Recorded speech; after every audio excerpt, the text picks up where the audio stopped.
Malaking bagay talaga ang pagiging sariwa ng mga sangkap na ginagamit sa pagluluto para lalong sumarap ang bawat putahing hinahanda.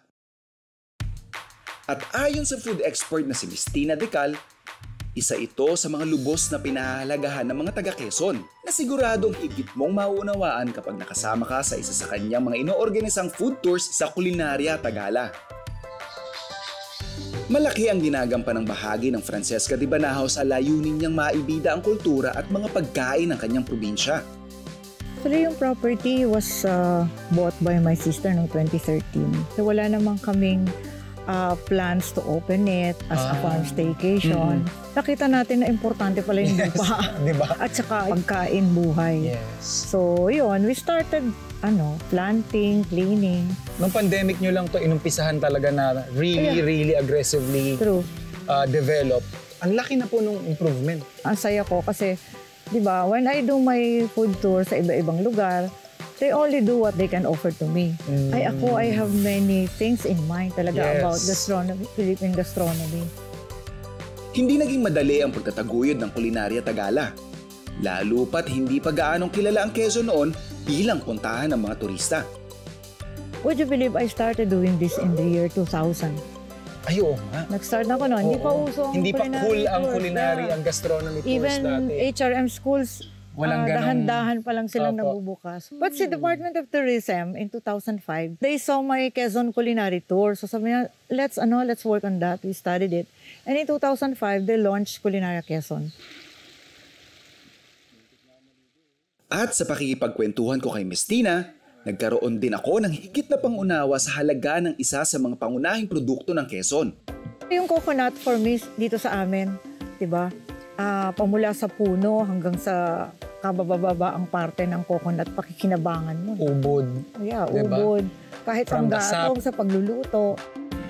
At kung kadalasan sa lumpiang ubod lang natin na-enjoy ang native na ingredient na ito, dito sa Sariaya, isang very special dish na ubod ng sarap din ang madalas nilang hinahanda. Gamit ang sariwang ubod ng niyog at mga simpleng rekado, ipinakita sa atin ni Ma'am Tina kung paano magluto ng ubod sa tahore. So sisimulan na po natin sa pamamagitan ng paglalagay ng mantika. Kasunod naman po ay ang ating luya. Kasi ito po yung nagbibigay ng laban dun sa tamis ng ubod. Medyo ito-toast natin para talagang lumabas yung flavor ng ating luya. Isusunod naman po natin ang bawang. So pag nagluluto po ako, mas gusto kong maraming bawang. Kasi very healthy ang bawang.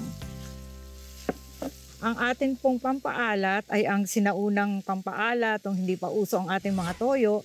Ito po yung tahure. Calculate lang po natin kung gaano ang gusto nating alat.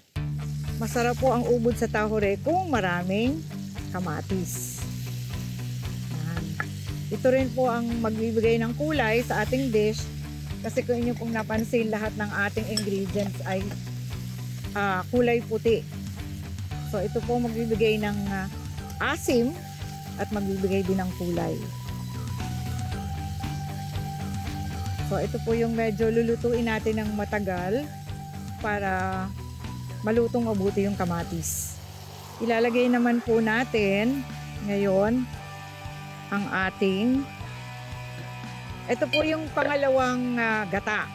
Isa-save natin yung unang gata para maging malapot siya mamaya. Lalaputin din natin siya.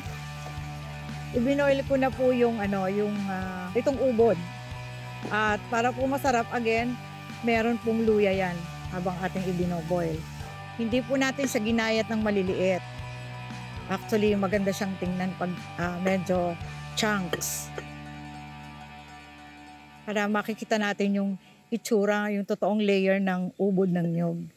And para lalong maging masarap at mas malapot, ito yung unang gata.